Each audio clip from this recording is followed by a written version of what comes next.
Hello student. तो आज हम इस वीडियो में समपराश्रयी विलयन के बारे में पहले बात करेंगे। समपराश्रयी विलयन क्या होता है, इससे पहले वाले वीडियो में हम लोग परासरण दाब के विषय में पढ़ चुके हैं कि परासरण दाब क्या होता है, परासरण किसे कहते हैं। तो आज हम समपराश्रयी या आइसोटोनिक सॉल्यूशन पढ़ेंगे। तो आइए देखते हैं। मान लीजिए आपके पास ये दो सॉल्यूशन है, कोई दो सॉल्यूशन, इनका कुछ आयतन है।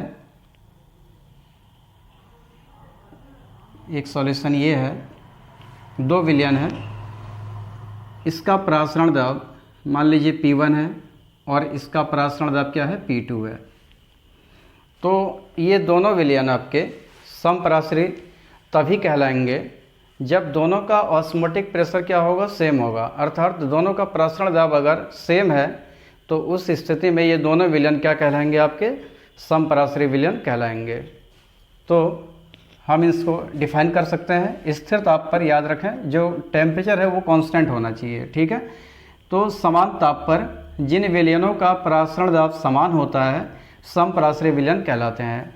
तो अगर ये दो विलयन है आपके पास, एक P1 है एक P2 है, ठीक है, तो इनका परासरण दाब अगर इक्वल है तभी ये समपराश्रयी विलयन कहलाएंगे। तो हम यहाँ दो सॉल्यूशन ले रहे हैं, ये पहला सॉल्यूशन है और ये आपका सेकंड सॉल्यूशन है। तो इसका हमने ऑस्मोटिक प्रेशर P1 माना, इसका P2 मान लिया।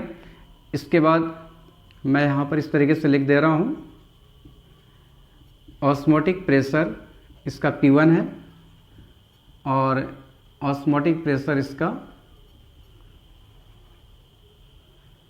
P2 है, और इसका जो वॉल्यूम है V, इसका जो वॉल्यूम है वो आपका V है, और सॉरी V1, क्योंकि आयतन तो अलग अलग होगा, और इसका जो वॉल्यूम है वो आपका V2 है। टेम्परेचर की अगर हम बात करें तो टेम्परेचर सेम है दोनों का, अर्थात T ये भी है और इसका भी जो टेम्परेचर है वो आपका T है। और यहाँ पर number of moles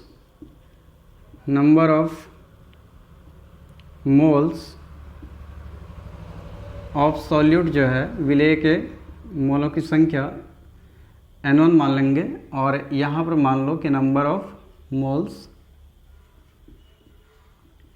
of solute आपके क्या है,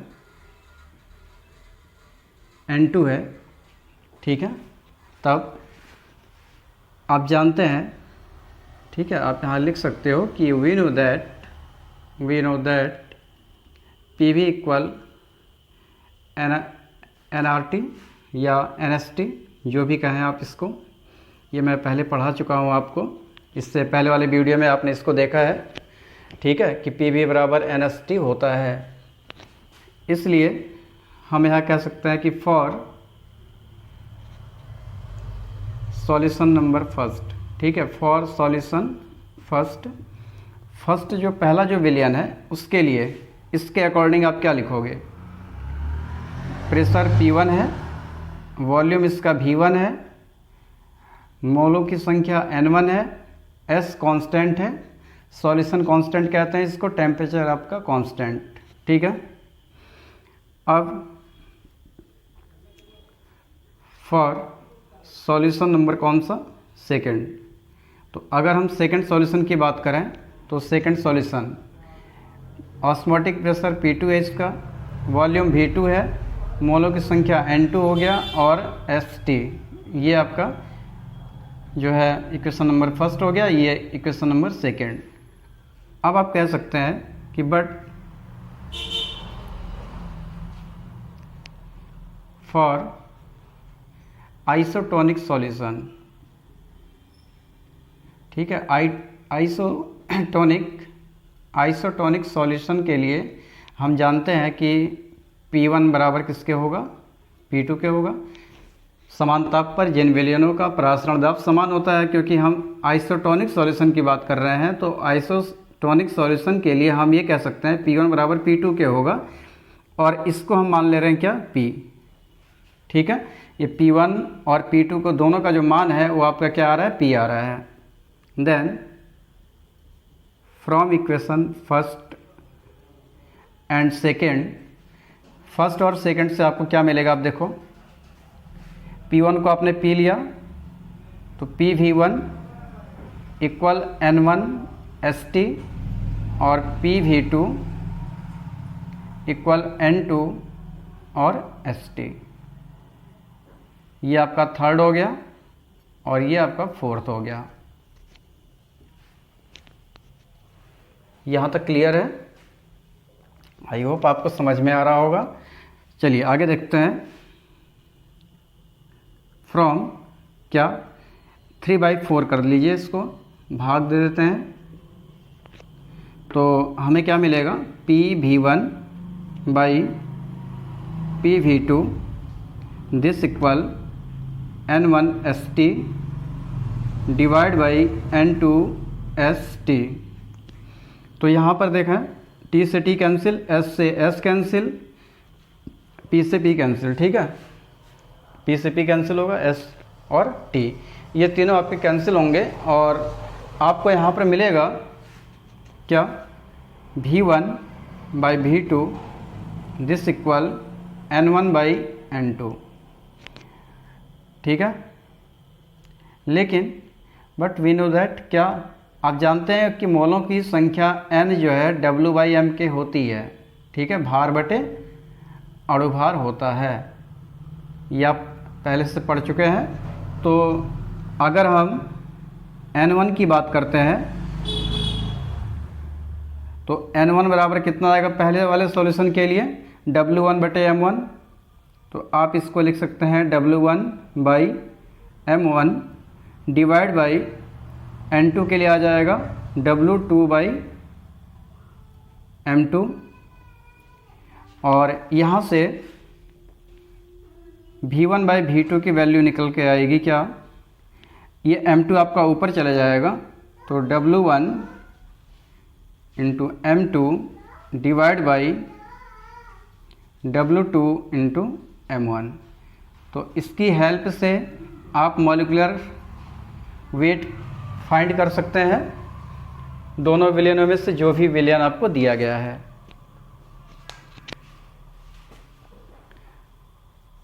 तो आपको शायद समझ में आया होगा ज़रूर। तो फिर से एक बार मैं और एक्सप्लेन कर दे रहा हूँ इसको। हमने कहा आपसे समपराश्रयी विलयन, तो समपराश्रयी विलयन वे विलयन होते हैं, मतलब दो या दो से अधिक ऐसे विलयन जिनका परासरण दाब क्या होता है, समान होता है। कब, स्थिर ताप पर, ठीक है, कांस्टेंट टेम्परेचर। समान ताप पर जिन विलयनों का परासरण दाब समान होता है वो सब क्या कहलाते हैं, परासरण दाब, समपराश्रयी विलयन कहलाते हैं। समान ताप पर जिन विलयनों का परासरण दाब समान होता है उनको हम समपराश्रयी विलयन कहते हैं या आइसोटोनिक सॉल्यूशन कहते हैं। जैसे कि हमने यहाँ पर दो विलयन लिया, फर्स्ट और सेकंड। हमने यहाँ पर ऑस्मोटिक प्रेशर इसका P1 माना और यहाँ पर जो ऑस्मोटिक प्रेशर है सेकंड वाले का वो आपका P2 है, ठीक है। इसके बाद इसका वॉल्यूम आपका V1 है, इसका वॉल्यूम V2 है। टेम्परेचर दोनों का सेम है, T और T। और number of moles of solute, इसमें जो विलेय पदार्थ के मोल हैं वो N1 है और इस वाले सॉल्यूशन में विलेय पदार्थ के मोलों की संख्या क्या है आपकी, N2 है। तो अब हम परासरण दाब जानते हैं कि परासरण दाब का जो फार्मूला होता है, ठीक है, P बराबर CST आपको मैंने बताया था। फिर C आपकी सांद्रता होती है, उसको सॉल्व करते हैं तो ये एक फार्मूला मिलता है आपको। यहाँ पर P आपका परासरण दाब है, V आयतन है, N मोलों की संख्या, S आपका विलयन स्थिरांक और T तापमान है। तो यहाँ पर दोनों के लिए, ठीक है, फॉर सॉल्यूशन नंबर फर्स्ट, विलयन फर्स्ट के लिए जब विलयन फर्स्ट की बात करेंगे तो यहाँ पर जो इसका ऑस्मोटिक प्रेशर है वो P1 है, इसलिए हमने यहाँ पर P1 लिखा। आयतन इसका V1 है तो V1 आया, बराबर N मोलों की संख्या है तो यहाँ पर मोलों की संख्या क्या है आपकी, N1 है तो N1 और ST। ऐसे जो सेकंड सॉल्यूशन है इसके लिए आपका हो जाएगा P2V2 इक्वल N2 ST। लेकिन हम यहाँ पर ये देख रहे हैं कि आइसोटोनिक सॉल्यूशन पढ़ रहे हैं, ठीक है। आइसोटोनिक सॉल्यूशन का मतलब कि दोनों का जो ऑस्मोटिक प्रेशर होगा वो आपका इक्वल होगा, ठीक है, समान होगा। तो अगर दोनों का ऑस्मोटिक प्रेशर सेम है अर्थात P1 इक्वल P2 है, तो P1 और P2 को हमने P के बराबर मान लिया कि दोनों की वैल्यू कितनी आ रही है, P आ रही है। तब यहाँ से जो इक्वेशन फर्स्ट और सेकंड है वो आपका चेंज हो जाएगा और हम इसको लिख सकते हैं P1 को P, तो PV1 इक्वल N1ST और PV2 इक्वल N2ST, क्योंकि P2 को भी आपने P के बराबर लिया है। अब इसके आगे देखें, आप दोनों को डिवाइड कर देंगे 3/4 जब आप करेंगे इसमें तो आपको मिलेगा PV1 बटे PV2 इक्वल N1ST बटे N2ST। S और S, T और T कैंसिल, P से P कैंसिल, तो आपको मिलेगा V1/V2 इक्वल N1/N2।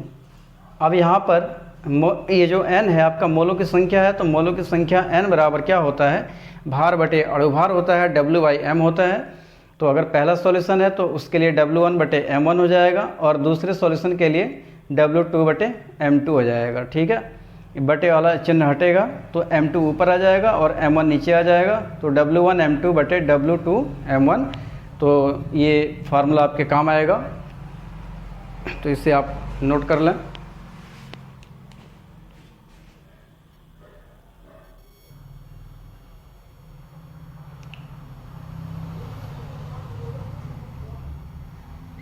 तो अब जो है इसके बाद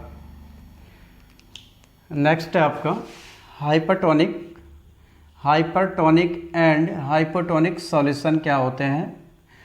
इसका जो हिंदी है, हाइपरटोनिक मीन्स अति पराश्री और हाइपोटोनिक मीन्स होता है अल्प पराश्री विलयन।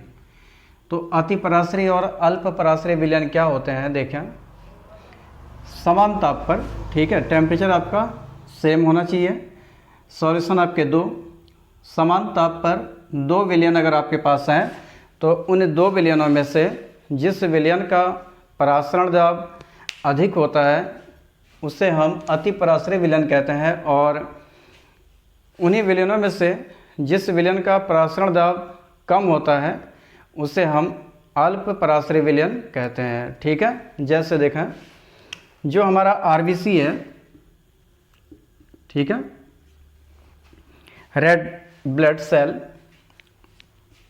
लाल रुधिर कणिकाएं जो होती हैं हमारे शरीर में, तो अगर RBC को आप वाटर में डालते हो, RBC को अगर आप, ये शुद्ध जल है, शुद्ध जल में जब रखते हैं, RBC को जब शुद्ध जल में रखा जाता है तो क्या होता है, RBC जो होती है आपकी फूल जाती है, ठीक है, RBC फूल जाती है।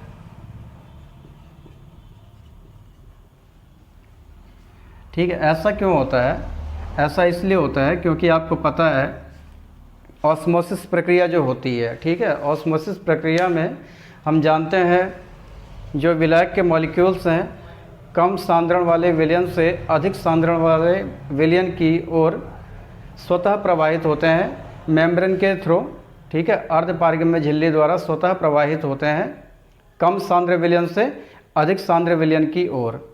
तो यहाँ पर अगर देखा जाए शुद्ध जल आपका ये है,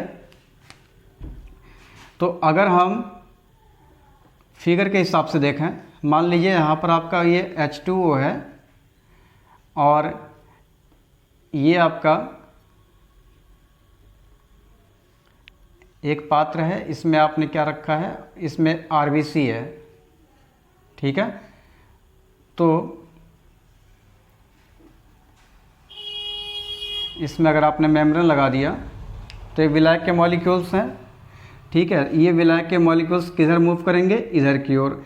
तो कहने का मतलब ये है कि जब आप RBC को H2O में रखते हैं तो उस वक्त क्या होता है, H2O के जो मॉलिक्यूल हैं, ठीक है, H2O के मॉलिक्यूल कोशिका झिल्ली से हो करके कोशिका में पहुंच जाते हैं, जिससे क्या होता है RBC में जल की मात्रा बढ़ जाती है, जिसकी वजह से RBC फूल जाता है, ठीक है, इसका साइज बड़ा हो जाता है, RBC का साइज यहाँ पर बड़ा हो जाता है।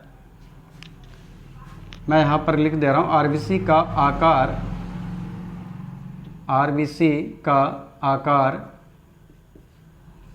बढ़ जाता है। तो ऐसा इसलिए होता है क्योंकि आरबीसी जो है इसका परासरण दाब, आरबीसी का परासरण दाब H2O से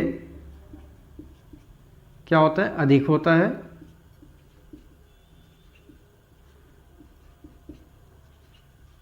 इसलिए यहाँ पर जो ये आरबीसी है, ठीक है, यहाँ पर देखिए समान ताप पर दो विलयनों में से दो विलयन आपके पास हैं H2O और आरबीसी का।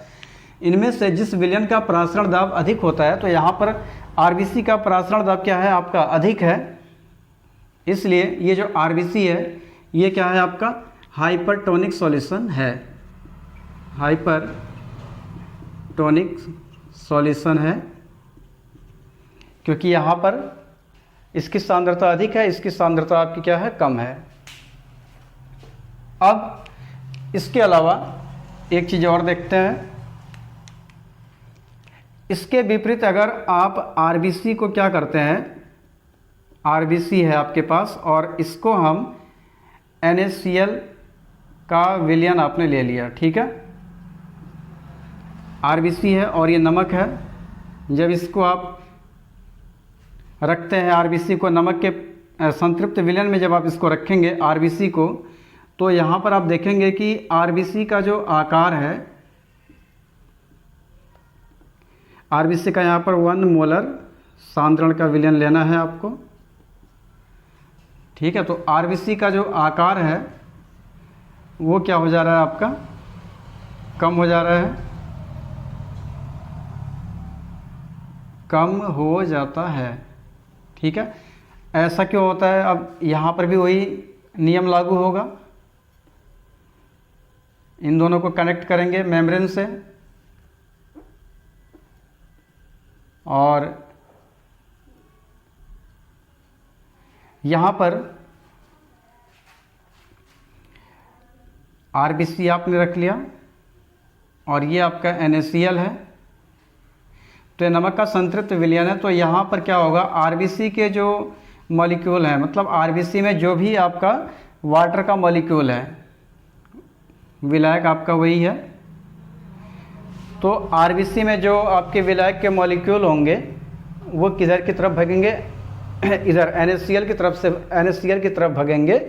इससे क्या होगा, आपका आरबीसी में जितना भी पानी है वो आपका यहाँ चले जाएगा, जिससे कि ये क्या होगा, सिकुड़ जाता है, ठीक है। इनमें संकुचन आ जाता है, ये सिकुड़ जाता है, इसका आकार जो है पहले की तुलना में कम हो जाता है सिकुड़ करके। तो इसमें मैंने आपसे कहा आरबीसी को आपने नमक के संतृप्त विलयन में जब डाला इसको, तो हम देखते हैं कि आरबीसी का आकार जो है कम हो जाता है पहले की तुलना में। तो ऐसा इसलिए होता है, ये आरबीसी है, ये NaCl है, ये आपका अधिक सांद्र वाला विलयन है और ये कम सांद्र वाला विलयन है। तो कम सांद्र से अधिक सांद्र की ओर विलायक के मॉलिक्यूल्स स्वतः प्रवाहित होते हैं, ठीक है। और यहाँ पर ये मेम्ब्रेन लगा है, कोशिका झिल्ली है आपकी ये,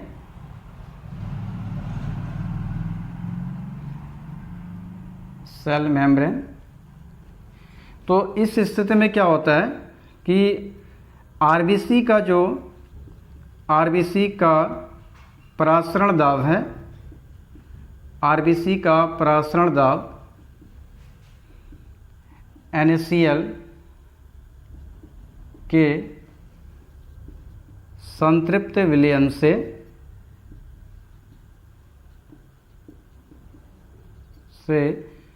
कम होता है, ठीक है। तो यहाँ पर देखें, यहाँ पर आरबीसी, ठीक है, H2O है, ये आरबीसी है, तो H2O के मॉलिक्यूल्स यहाँ जा रहे हैं, जिससे क्या हो रहा है, आपका आरबीसी का आकार बढ़ जा रहा है, मतलब परासरण दाब किसका अधिक है, आरबीसी का। तो ये हाइपरटोनिक है और H2O आपका क्या हो जाएगा, यहाँ पर हाइपोटोनिक हो जाएगा, क्योंकि इसका परासरण दाब क्या है आपका, कम है, हाइपोटोनिक। और यहाँ पर आरबीसी आपका किसका काम करेगा, हाइपोटोनिक का, हाइपोटोनिक का ये काम करेगा, जबकि NaCl क्या हो जाएगा आपका, हाइपरटोनिक, क्योंकि इसका ऑस्मोटिक प्रेशर आपका क्या है, अधिक है। ये आपका हाइपरटोनिक सॉल्यूशन होगा। तो इतना बस आपको याद रखना है। आरबीसी में जो भी आपके आरबीसी के अंदर जो भी जल का मॉलिक्यूल्स हैं वो NaCl के संतृप्त विलयन की तरफ जाएगा, जिससे आरबीसी के अंदर जो भी जल के मॉलिक्यूल्स हैं वो निकल जाएंगे, जिससे ये जो इसका आकार है वह सिकुड़ करके छोटा हो जाएगा पहले की तुलना में। तो ये बेटा आप लोगों के लिए आज का वीडियो है, हाइपरटोनिक और हाइपोटोनिक सॉल्यूशन क्या होते हैं। तो इन्हें आपको ध्यान में रखिए। इसे अगर कहीं नहीं आ रहा, हम हर वीडियो में लास्ट में एक चीज़ ज़रूर कहते हैं कि अगर कोई चीज़ आपको क्लियर नहीं हो रही है, कोई डाउट हो, तो उसको मेरे पर्सनल नंबर पे आप लोग पूछ सकते हैं। लेकिन ऐसा देखने को हमको मिलता नहीं है, तो भाई हो सकता है कि आप लोगों को समझ में सबको आ रहा हो।